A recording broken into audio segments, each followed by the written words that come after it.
Chapter 2. For the record, I did not have difficulty making friends. At least no more than you would expect from any kid in my situation, which admittedly produced some challenges. My mother was an environmental compliance consultant, and that meant she moved around the country helping companies keep up with changing pollution laws. Every year or so we found ourselves in a different city, something that was never easy for me and was getting harder each time. Starting a new school partway into the first semester of the 6th grade was particularly tough. Cliques had already been formed, and most kids were friends with people they'd known for years. Still, nerds find each other, not because of appearances, though. I like to believe I look like your average kid. I don't wear Coke bottle glasses or pull my pants up to my armpits. I don't spend too much time worrying about my clothes, but I dress okay. I could probably benefit from a little time lifting weights, but I'm still kind of athletic, and I'd been on the track team at my last school. When I got to my new school, it didn't take me long to find a group to hang out with.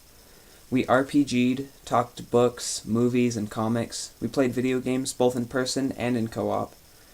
I was not, and never had been, the loner sitting in the room, looking at pictures of automatic weapons, thinking how they were all going to pay.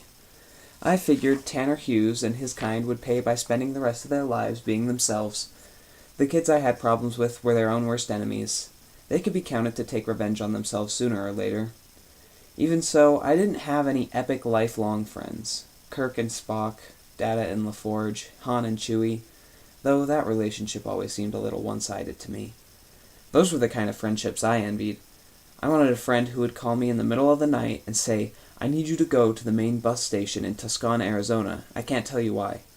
I would hang off and then be off to Tucson, regardless of the consequences, because that's the sort of friend who wouldn't ask me if he didn't need me to go.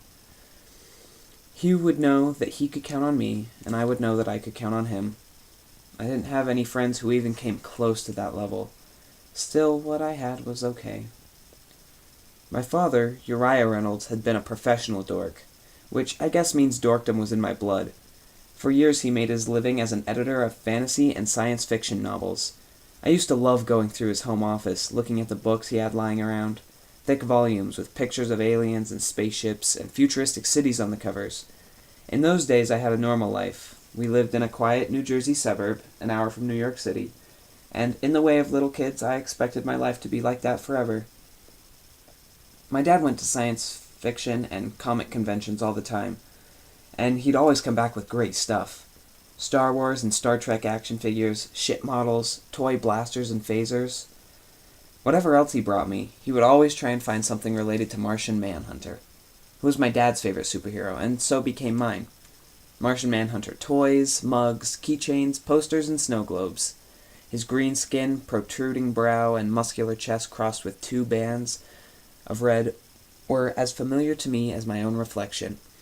Martian Manhunter wasn't the most popular member of the Justice League, but my father was drawn to the sad nobility of the honorable survivor of a lost race. He enjoyed his work in publishing, but he always was reaching for something more. Sometimes he would disappear into his office, typing away relentlessly on his keyboard, working on his own stories. I never thought too much about it, but then he found an agent, and his pitch for a TV show was picked up by one of the cable networks. It was a sci-fi series called Colony Alpha, and for a while it looked like my father's dreams were going to come true. The network gushed enthusiasm about the show. It was going to be a huge hit, they assured him. I remembered sitting on the rug in our living room, watching him pace about the house as he talked to his agent or the show's producer on the phone, excitement visible in his every movement. Then, in the way that dreams do, his dreams began to unravel. There were casting problems. A couple of feisty kids were thrown in to improve the show's appeal with younger viewers. The network added a former swimsuit model, whose main function was to walk around in a bodysuit and strike poses.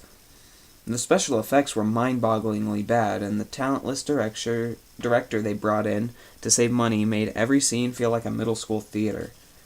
Colony Alpha was canceled after 5 weeks, and the network never even bothered to air the last 3 episodes.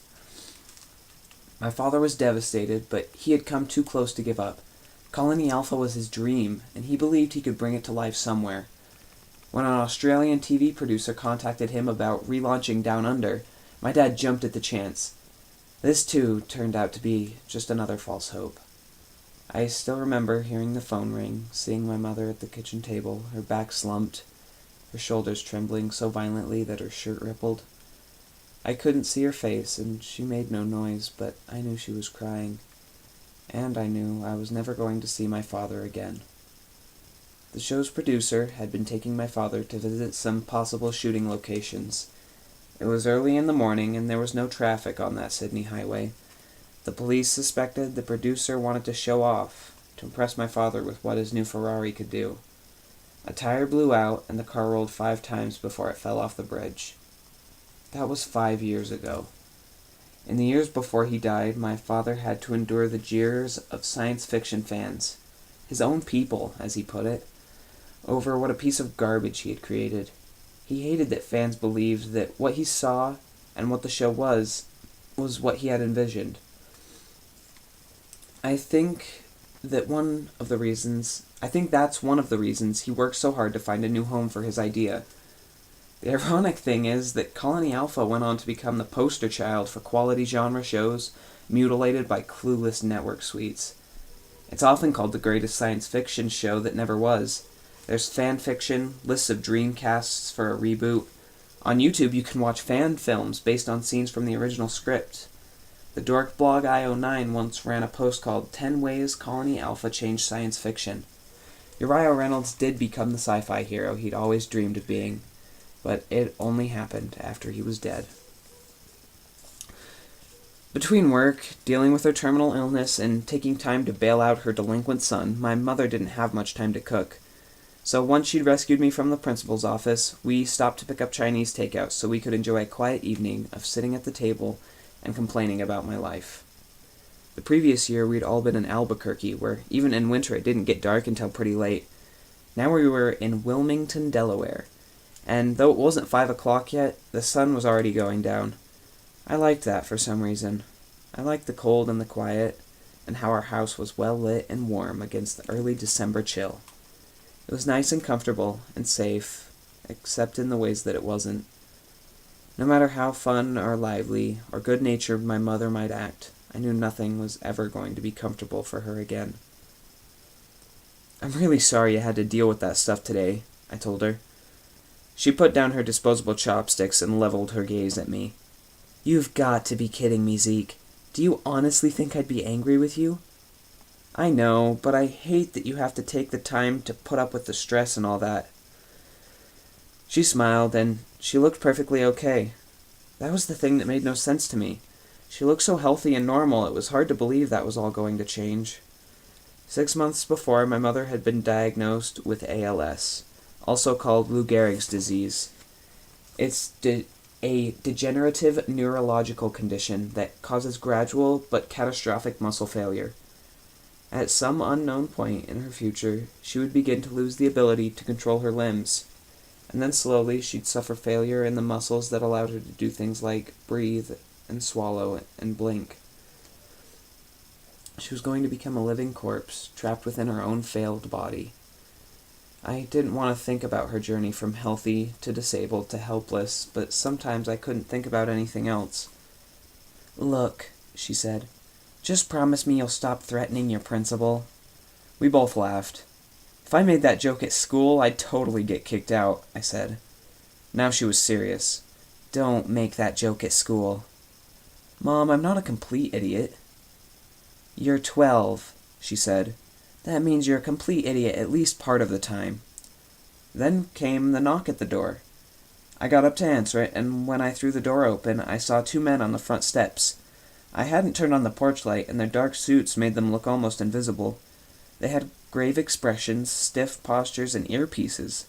They looked scary and governmental. "I swear we were kidding," I said. "I'm not going to threaten my principal." The men looked at each other, then at me. "Are you Ezekiel Reynolds?" the taller one asked. I thought he was about to arrest me, so all I could imagine was a nod. I also flicked on the porch light. Just because you're scared doesn't mean you can't be polite. "I'm Agent Jimez, and this is Agent McTeague. May we have a word with you?" My mother was now standing behind me. "What's this about?" "Ma'am, we would rather not say on the front porch." "Do you have a warrant?" My mother had just shifted into she-bear mode. "Ma'am," said Agent Jimez, "this isn't that kind of conversation." "So this isn't about—" My mother decided not to finish that thought. "Ezekiel's threats against the principal?" Agent Jimez asked, with death row seriousness. Then he grinned. "No, ma'am, your son's not in any trouble." My mother sighed. She was clearly feeling less threatened, but she wasn't quite prepared to let them in the house. "Look, I'm not comfortable with this, especially considering how vague you're being." "I understand," said Agent McTeague. We anticipated some natural reluctance on your part." He touched his earpiece and said, "We're go for renegade." I had no idea what that meant, but it sounded cool. I'd never been go for anything, at least not that I knew of. The doors of one of the black cars in the driveway opened, and more people in suits came out. It was dark, and I couldn't see who they were, only that several of them were standing around one person, as if protecting him. It was only when he stepped into the porch light and was standing just a couple feet away from me that I recognized him. "Mr. Reynolds," he said, "I hope I can have a few minutes of your time." He spoke in his usual serious but easy tone. It was the kind of voice that let you know he was a friendly guy, but not one you wanted to mess with. I heard him use that tone a million times on TV. Sure," I said. "Okay, come on in, sir, please." I stood aside to let him pass, because that seemed like the right thing to do when you received a visit from the President of the United States. Of America, just so there's no confusion.